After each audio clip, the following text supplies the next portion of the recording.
Hello and welcome back, ladies and gentlemen, to the 11th edition of EUS Challenger Series, and we're currently in the second game of the best of three, or the first best of three we have today, between Dignitas UK and ex-Anexis. Dignitas UK taking a very convincing first victory, of a little protracted as we went on for almost 50 minutes, but Master Yi, Zach, Twisted Fate and Ari banned out, and I think the first thing we have to think about, Splittington, is are they going to try and completely ban out the type of composition they went for? And so far they've banned out the unconventional Ari pick from Cook My Sock. Yeah, the super unconventional Ari pick that we've never seen before from Cook My Sock ever before, and on any previous occasion either. But regardless, yeah, Ari and Twisted Fate, if you want to ban out that kind of roaming mobile comp, is pretty much a necessity. And the fact that in return Dignitas aren't really banning out champions that can work with that means they may actually choose to try and run it again. However, if you do run the same composition twice in a row, it does sort of become a little bit predictable, and guys can start trying to build their own composition to counter that specific strategy because they felt it very, very recently. Very recent thoughts on what maybe they could have done better previously to stop it. And it's definitely worth noting that Dignitas UK maybe played their roaming composition a little bit too heavily on the roaming side towards the end, when they probably could have just grouped mid and won. But, you know, they're jolly people, they may have just been having a laugh. Well, just like driving the nail deeper into their coffin, saying, this is actually really fun, and they just actually say this. But no, I don't think that's the case. We are waiting on the picks coming out from ex-Anexis. We have 2 picks available to them. I'm interested to see if they try and pick out something that would disrupt the global composition from Dignitas, because once again they've already picked out the Shen. So it could lead into it. Again, they could completely swap up. I mean, Shen fits into many compositions, but with Evelyn and Twitch still being open, they could definitely still run it. They're picking out the Rumble. They haven't quite locked it in just yet. Still waiting for Vandernoop to take his pick out. But it would be surprising to me if they don't even try to disrupt this composition at all. It looks like it. I'm going to wait for one more second. Sona and... nope, Zyra and Rumble. Okay. Okay, well, I don't dislike those 2 picks, actually, because if you go with that Rumble versus Shen, he's going to have a decent early game, probably a little bit better than Elise, and will have probably a better potential to fight him later on as well. So, yeah, Rumble will be decent, and he also functions very well in small-scale fights. I mean, he works well in AoE team comp for 5v5, but he's especially strong in those 2-on-2, 3-on-3 fights in the enemy jungle, or your own jungle perhaps, where that equalizer can be put in positions which will pretty much be unavoidable damage, and it really, really does a lot of damage if you stand in the full duration of an equalizer. So yeah, I don't dislike that. Plus we've seen some very good Zaxxas play on that Rumble, so you know, we'll see if they make that work for them. And the Zyra also fairly kind of flexible pick there. Could be support, could be mid. Either way, does work well if you've got opponents that are getting aggressive, moving towards you as a rule, because she's very good at punishing aggression. She's very good at punishing people that haven't got vision on a brush. Last game, they ran it as support. They didn't have that vision control in their own jungle for a long time, so she couldn't throw out the grasping moves to punish, but you never know, might turn out a different way this time. Yeah, great picking potential already from the Zyra and Rumble, and that's kind of setting up for like a jungle fight as well, because if you get into the jungle, then you can completely lock them up with either Grasping Root and or the Stronger Thorns, and an Equalizer on top of that as well could be very strong. And we saw so many jungle invades coming from Dignitas. They're obviously planning around that. And it looks like they might... okay, so they're toying with the idea of Vayne once again, and almost every game we've seen of ex-Anexis, they like to pick out the Nasus. So, the Vayne and Nasus obviously gives great late game scaling, and that's why we were kind of concerned towards the end of that last game, or the tail end of it, because they had the chance to kind of scale up.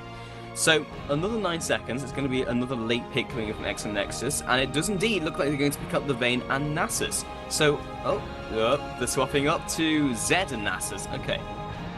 Okay, well, that Zed will punish single pushing characters. If you have that Shen solo, then potentially Zed can get fed enough to deal with him.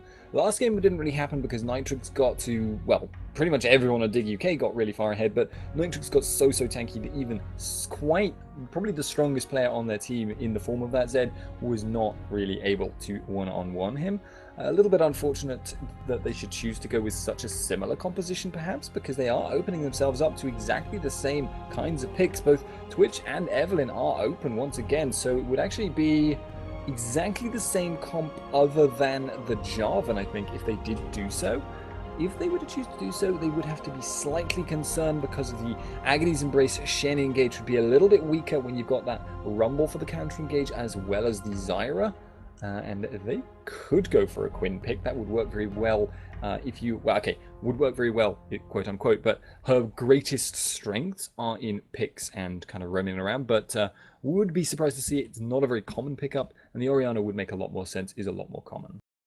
Yeah, and it's essentially a more team fight orientated composition instead of like the Evelyn, Twitch, and then Shen. So bringing out that composition, it's a different type of play style, but it could definitely work. And I feel the biggest problem last game is after they got the advantage, they didn't just group and go for a team fight, and that's exactly what they needed to do. And there was a 5 to 10 minute lull where they had the opportunity to do so, but they just carried on looking for picks. So this time around, they have the composition which can go for those invades, and they can go for those fights as well, which I really like. With the Ezreal and the Orianna rounding that up, it's a very solid composition. Looks like Vayne will be the last pickup from ex-Anexis regardless, and again, they'll have good scaling, they'll have duelist potential for Shen in the form of overpower on Zed. So, yeah, it looks... they have the tools to counterplay, essentially, Dignitas's composition, but at the same time, Dignitas's very solid teamfight composition could just get ahead in laning phase, and then it could snowball out of control.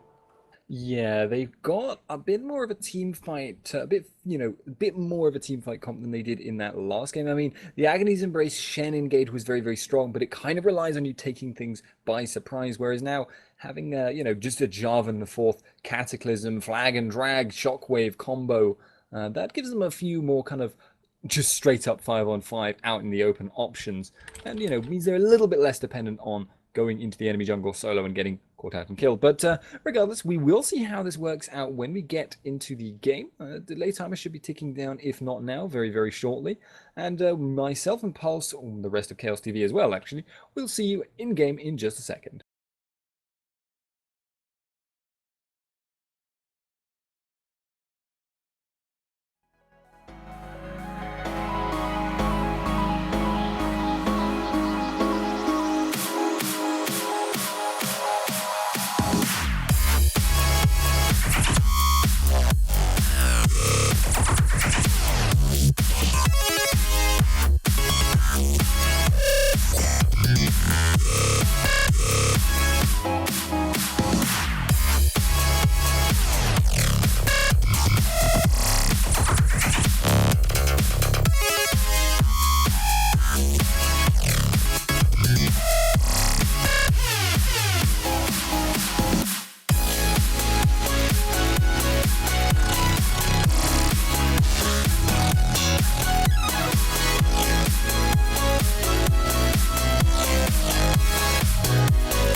gentlemen, welcome back to Dignitas UK versus ex-Anexis. If anything kicks off, I will probably pass over to you, Pulse, but I am Spuddington. I'm joined again by Pulse. Once again, this is the second game in this best of 3 semi-final of the EUS Challenger Series, number 11. This is looking like it could be a good one. Dignitas UK running with a fairly similar composition to their last game.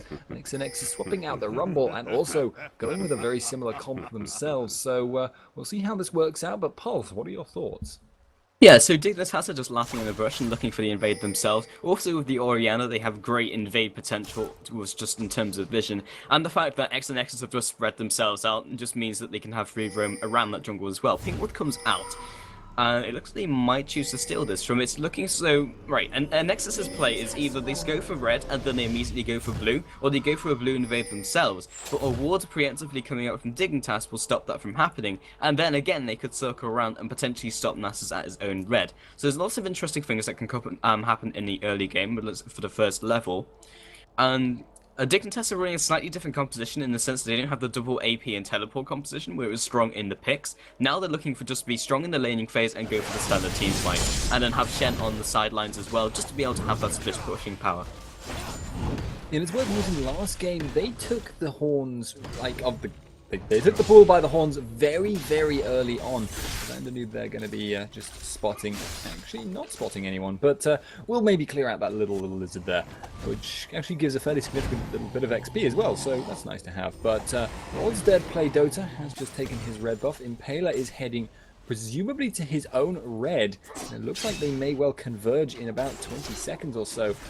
The reinforcements on both sides are going to be relatively weak at this early level, but I think Orianna, if she can hit level 2, will be the stronger one here. Impaler is going to spot this out, though. We'll see what they choose to do. Yeah, Lotzer dragging it out, and the minion actually started attacking Impaler while he was in the brush, because he was in fact closer. Shen coming down, good reaction play coming in from Dignitas, and now jumping onto Zaxxas, just a bit of damage in return. He probably could do a little bit of damage, or at least he'll come slightly ahead in the damage trade, but Rumble should have the early game. Impaler takes away the blue buff, so Nasus at the moment is blue buffless. And now Impaler also has the luxury of going to his red as well. So Nasus is going to be behind in the early game. That's very good. But in the bot lane, Caliber drops so low. Barrier gets popped. And Yarrow is still on the front lines. Ignite is dropped by Vandernu, picking up the first kill. Samwise tries to do some damage in return. And that was the first blood picked up by the bot lane. Yeah, but now we have the double man invade here. Overpower has shoved out mid really hard, and Cook Myself is sacrificing some farm here. Keep an eye on that bottom lane as well, because Ezreal is coming. Lol's Dead did manage to pick that up. Will they choose to flash this out? Impaler does have a blue buff, but no red, so he's not got the slows. He has got the knockups, though. Cook My Sock putting down the auto attacks. Overpower taking damage as time goes by. Just getting constantly poked with various sharp objects there. Should be okay, but actually Overpower going to be tower dive there. Cook My Sock very brave along with Impaler. But they have managed to make that work for them, and now it's a 3-man push in the mid lane. They could take this tower quite quickly. Yeah, that was almost a perfect scenario from ex-Anexis, because they got the kill at bot lane, meaning they could go for the invade, but the counterplay coming in from Dignitas is to just push mid. They poked Overpower so low, and Lol's Dead was so low because he was escaping from the jungle. They could well pick up the mid turret, but with Spiritfire being such a good clear ability, along with Overpower's Living Shadow into Shadow Slash, they were actually very easily able to stymie that push. Yes, it's actually a very... I mean, this is one of the good things about Nasus. I've said it before, I'll say it again. For a jungler, he has probably one of the best lane wave clears of any character. But in this scenario, this is just a constant pressure because Overpower has already committed all of his sustain. So long as Cook My Sock doesn't get poked down too much, which he is now doing. Overpower taking a lot of damage, though. Cook My Sock just turned around, shielded it, and said, "Bleh," and the red elixir was not enough for Zed. Yeah, I think he he obviously did underestimate his damage. Meanwhile, the bot lane, or Poke coming out, Samwise was away from the lane, of course, sieging the mid tower. And only 2 CS behind, and he has a huge wave heading to his turret, so actually he probably will come out ahead overall. Zyra having that early fellow stone will help in the long run, definitely in terms of vision. Having the first blood on the support is actually a very good thing indeed. This allows them to set themselves up for the rest of the game, that's all they really need. Samwise just trying his best to CS underneath this turret. But middle turret is bound to 50% HP, so very good indeed. Kennever gets caught by Flame from Yarrow. Don't choose to follow up on it. And actually the hook lands straight through the minions. Yero's still following up, doesn't have the Flade this time round. Damage coming out from Caliber. Flade eventually comes out. Great knockback from onto Samwise from Caliber. And Samwise is still chasing after Vandanu, but just looking to poke them away from the turret. So, yeah, that was through the eye of a needle there by Yero, utilizing that very thin skill shot that is the Thresh hook to its utmost. I mean, just predicting the location of the enemies, predicting location of the minions. Super, super nice mechanics on him. He's going to want to go back fairly shortly, I'd imagine, though, because if Vandanoob and Celiver just walk back into the lane while he's on this HP, he's not going to have an easy time. And there you go, see him using that flay, help push out the lane. He should be able to get that shoved, and will then back. Samwise, I'm interested to see what build he chooses to go for, because we've seen a lot of blue build Ezreals in the past few months, but I've got to say, in this team comp, and I believe you agreed with me when I said this in Champion Select, I don't think it really suits Dig UK's comp here. Yeah, so let's think about it a little bit. So, if we look at blue build Ezreal, it has poke and it has a little bit of control and allows them to be strong in the mid game, but it scales up towards the late game. They have Nasus and they have Vayne. They need late game security, and if they don't have that, then they will lose the late game if it comes to that stage. It's very possible they can store that out. We've already spoken briefly about Nasus's extremely good wave clear with Spirit Fire, and also the clear from the rest of the team. So they have to be very careful in that sense. And Paler looking for the gank at top lane, lands the Shadow Knight into the flag and drag. Golden Aegis comes out for the slow. Equalizer drops onto the battlefield, actually zones them away from the turret. But big ultimate down, reaction play comes in from Nasus, and actually Zed returns to mid lane. They shouldn't be able to completely push down the turret, but Nasus just here to clear out the wave and supply some safety for Zaxxas for the recall. It will give Nitrix an opportunity to recall if he wants to do so, but at the moment it looks like he wants to stay in, keep this lane pushed out. And I'm actually expecting Impaler to cancel that recall. There we go. So they've actually got Stan United at bottom lane because Yero managed to land the engage on Vandanu. The taunt lands with the flash from Nitrix. Nicely played, and that's a free kill there. Jarvan is also holding the top lane, pushing it out. Zaxxas stayed in to try and push out and, you know, take revenge on Nitrix for teleporting, but no, Jarvan's there. Very nicely coordinated. Yeah, that was very well played. It was right place, right time. Picked up the kill in the bottom lane, and the kill onto Samwise will actually really help in the early game. So he's picked up at Mana Potion, so he's looking really for that lane sustain.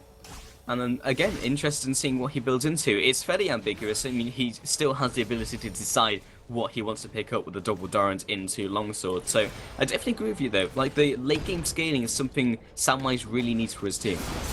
We may see him go for something a little bit more of a kind of middle of the road approach. So what we've seen fairly recently quite a lot, instead of the old blue build, which was Spirit of the Elders, which has now been nerfed quite a lot, tended to see stuff like, oh, Yero going aggressive on Celiver. That's not to do with blue build, but Celiver getting exhausted as well. They're trying to turn this around, but Yero doesn't land the death sentence, and the barrier is here, but so is Zed from behind, and Zyra picks one up. Deathmark comes down, Samwise trying to run for his life. The barrier will save him.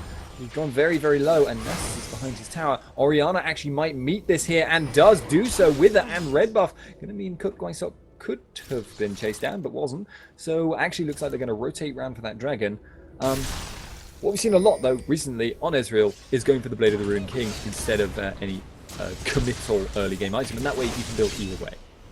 Yeah, and you reach that road, and actually gives you some time to kind of think about what you want to go for, because it's like generally, how is the game going? Do we need the early game presence, or do we need scaling? And a flash over the wall by Impaler just to get the steal off, and Condemn actually throws him further away from the wall. Flattening Drag comes out. Good in concept, but with no ward there, it was essentially a completely blind steal. Would have been amazing had it paid off, but didn't work out. Well, if you never push your limits, how will you know what they are? So Zaxxas is now going to be fighting. Well, actually, no.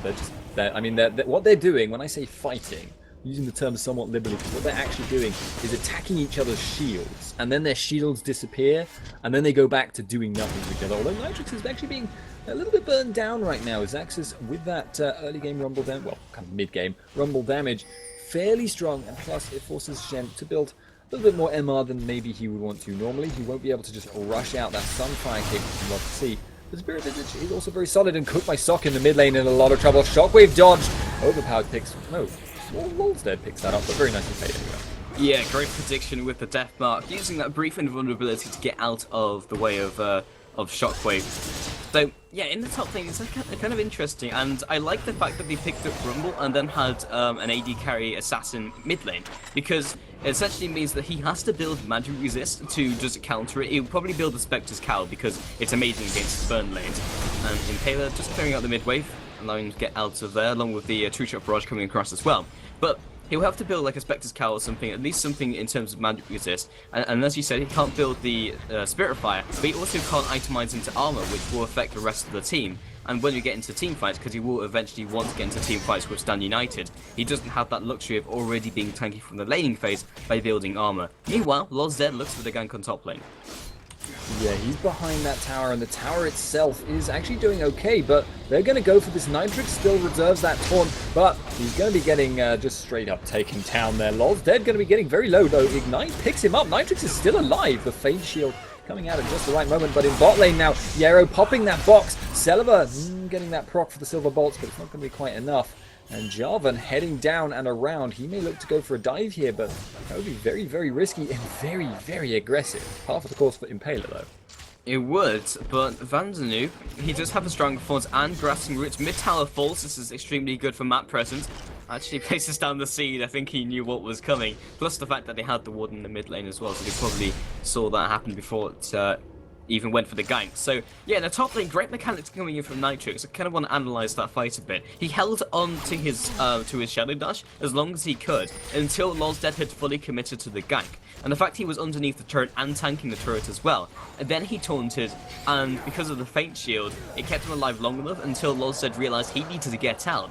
And then he finally fell. So actually 1 versus 2 situation under the tower. That's why ganks in top lane can go so horribly wrong, because most top laners will have some sort of CC and actually some damage inbuilt as well. And the lockup often is long enough to actually pick up the kill. Great classic examples like the Irelia with Equilibrium Strike.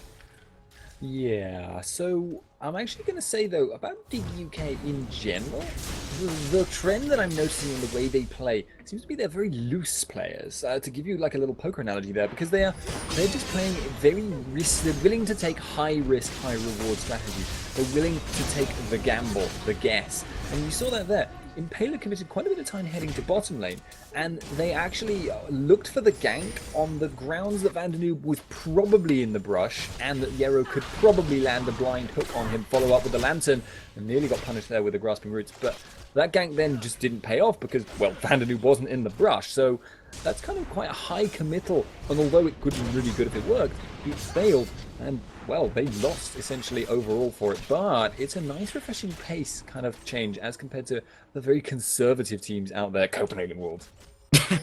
Yeah, it's kind of the sure, why not approach. It's like, we can probably swing it, let's do it. And Impaler looking to gank the top lane. Nitrix lands a great shadow that into the Flag and Drag once again. They still have the Cataclysm available to them. They might not even need it, but the Equilibrium Strike, in fact, not the Equilibrium Strike, Equalizer comes down, forcing Impaler back. Nitrix not able to get this kill, and Impaler actually just keeping the hold of his Cataclysm for way too long, to the point where he couldn't use it. Yeah, a little bit unfortunate there, a little bit greedy perhaps as well, but still not a terrible result. Shen will have time to push out this lane, will have time to push it up, but he is still Shen, has not got that Sunfire Cape. He's going to be a slow pusher, that's just the way it works.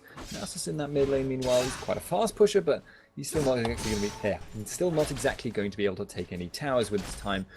It's worth noting, though, right now, compared to last game especially, ex-Anexis are coming out much, much stronger. By this stage, they were easily 5,000-6,000 gold behind, and they'd lost so much map control. This time, though, they are, if anything, ahead in the map control. Yarrow throwing out the Lantern in the bottom lane. Flay comes down. Celeber caught with the death sentence, getting just dunked upon. Will be actually popping that barrier, and the Stand United coming down on Yarrow. A little bit forced there, but nicely played by all parties. But they are much better off than they were last game. Yeah, Celeber actually played that very well indeed. He committed so hard that they had to use another ultimate to keep him alive. And all the big ultimates currently being down from Dignitas, apart from Cook My Socks Command Shockwave. So they're in a very good position in the sense that, okay, Celebre is down, but they head themselves into a team fight, those big ultimates will be out. Dragon's not up though, and bot tower's being sieged, and the momentum play once again coming in from Dignitas, making it very difficult to react. Now what we expect to see is the aggressive board coming into the jungle and also control over those buffs. Drake has also spawned, big ultimates down. This might be the time for ex-Anexis to try something.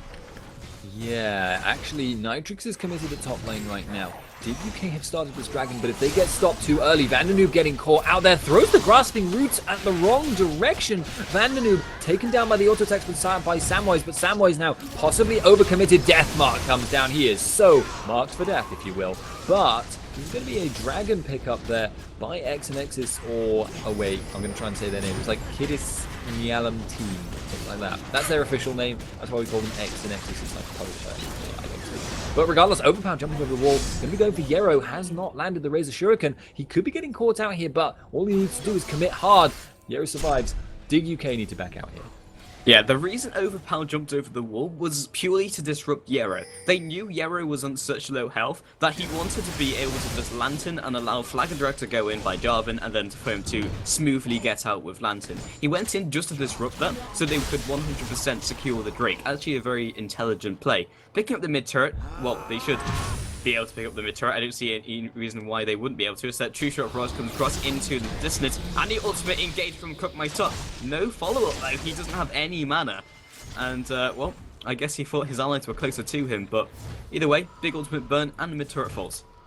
Yeah, so again, Dig UK being forced back a little bit on their heels. You've got Samwise now with the full Bloodthirster, so going for that Blade of the Ruined King.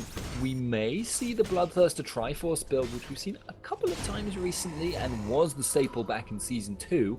We may also see him just look to convert for a more conventional AD carry build. Certainly he has not gone for a tier.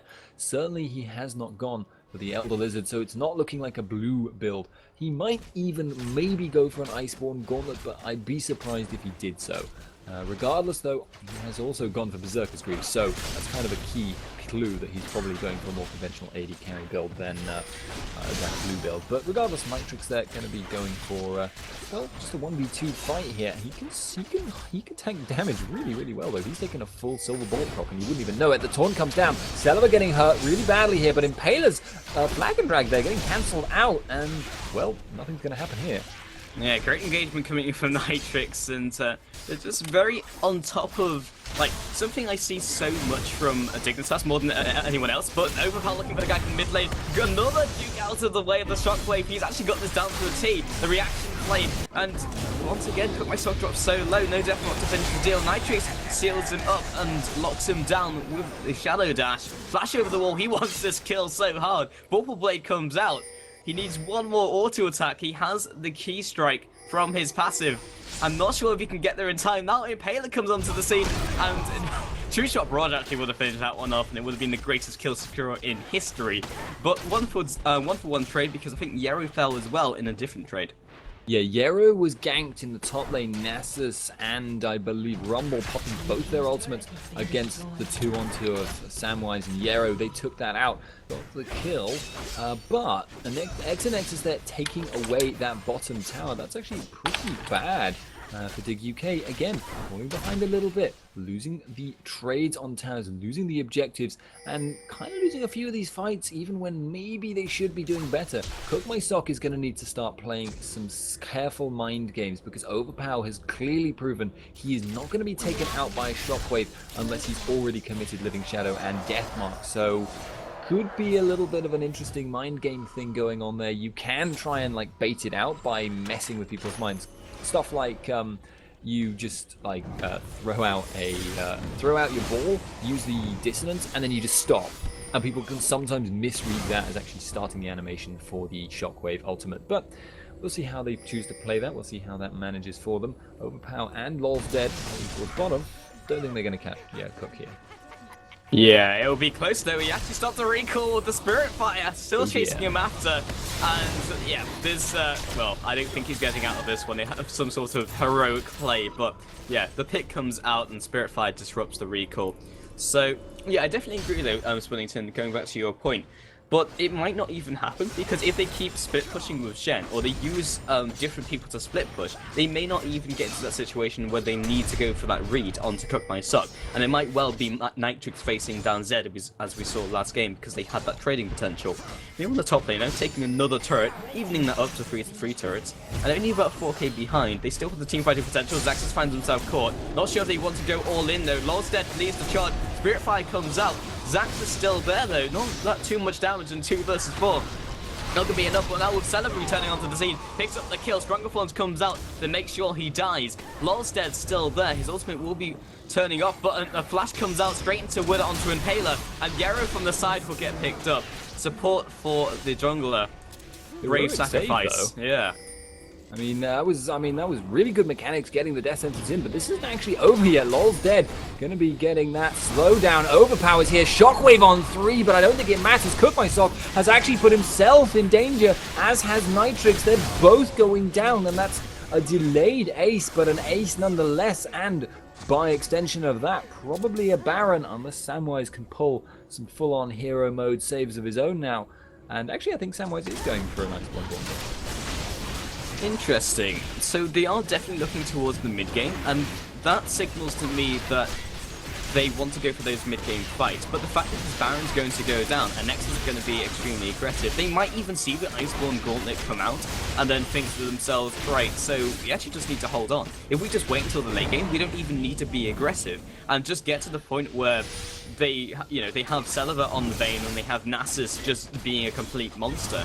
But with the fact that they have Baron at 22 minutes, they can start forcing objectives. This is really bad for Dig right now, because not only may they have the superior team fight, but they have the superior scaling. And they might also get the pick potential onto Samwise. Arcane shift mechanics. Jumps over the wall, but Deathmark should pick up this kill. Oh, fantastic Sun United. Keeps them safe. Possibly an unnecessary barrier, but I can understand why he used it there. There's always that kind of worry with Deathmark, because the damage it deals is related to the damage you've taken, and if you're not sure if you've got clipped by the Q or the E, and also the amplification increases with ranks, it's a very difficult ability to judge the damage on it, and more than once people have been just taken out by it, taking, like half their health in one blow. So not surprised to see him use that barrier, even if it was in fact erroneous to do so. But yeah, as you say, Dig UK back on their heels quite firmly at this point. Can they stall this out though? And is there any point in stalling it out? Because we now have to look at their team composition. Shen is good when he's ahead. He offers a decent amount to a team fight, but not, an amazing amount. Like, it's essentially what he does is he taunts and he gets up in the carry's face, but he's mainly looking for that split push to happen. In terms of scaling, Orianna does well. Ezreal's going for blue build. It looks like he's going for blue build, which is not a good thing in terms of stalling, but it will allow them to stall, but he won't be strong when we get to the late game. And in the top lane, Overpower finds himself Nitrix, chunking through the tank so hard. Deathmark procs, and Impaler over the wall. 1-for-0 trade. Can he reclaim the kill onto Overpower? Living Shadow up in 3 seconds. Yarrow actually doesn't quite land the death sentence. Overpower Living Shadow comes out, gets out of dodge, but he could have very easily 1v2 if Yarrow not shown up. And bottom lane, actually, Celebi going for the dive there on Samwise. Fortunately for Samwise, he managed to dodge out of the way with Arcane Shift before the Condemn animation was finished, did not get knocked against the wall as a result.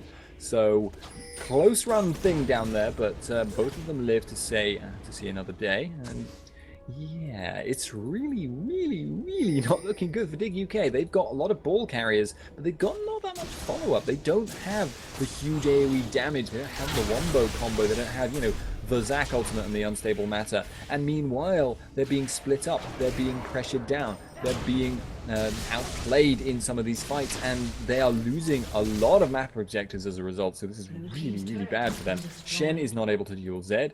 You've got guys like Cook My Sock, who is unable really to clear these waves quite quick enough to prevent any poke coming out on this tower, although they're doing okay. And in top, as you mentioned, Nitrix is in a lot of trouble. Can't deal with him, as mentioned. And Celebi pushing down that bot lane. Chishra Barrage comes across just to clear out the minions and see if they can lock down. Oh, flash into flight doesn't quite connect, and Overpower just limps away. But he's just so strong, and Deathmark on a very low cooldown, almost a minute. so that he can just keep doing it constantly, keep up the pressure, and as a split pusher, completely outscales Nitrix in that sense. Zaxis along the rest of the team pushing down the mid lane, Celiva coming in from the side. And the question is, can they go for a team fight? And they're going to have to concede the middle turret. There's no real reason for Nexus to stop pushing, but they need to make a team fight happen. They have the tools in the arsenal to lock them down underneath turret, but they don't need to go for the die. They can just keep chunking away at these turrets. The goal difference is too big, the map control is too heavily in ex-Anexis' favor, and they are not making throw maneuvers. This is quite a key factor, and it's one we actually saw in the last game, Dig.UK, kind of, maybe pushing their luck quite a lot, actually. But regardless, ex-Anexis are just really chunking down, and actually it looks like Dig are going in here. Impaler with the shockwave, Celiva flashes it very nicely, and the equalizer is cutting their team in half, and indeed Impaler gets melted, Yarrow gets melted, slammed into a wall like a splatter on the floor, and now we've got LOL is dead, chasing this down, the death mark on Cook My Sock, Blade of the Ruined King, barrier pop, GG well played coming out, and Nitrix getting destroyed. That is a very nice game, and a surrender vote coming in from DUK. Yeah, it was all downhill from the Baron, and after that, they had so much pushing power this early on into the game that they made so much lasting damage that the goal differential was too large. So, well played by ex-Anexis, showing that the team composition of late game scaling and getting their carries into the right position always, well, it doesn't always come through, but always had the potential to be a massive threat. So, that's 1-1, so we had the third game coming up. This will be the deciding match. We've been up into a quick commercial break. When we get back, we'll be in the third game between ex-Anexis and Dig.UK. Stay tuned.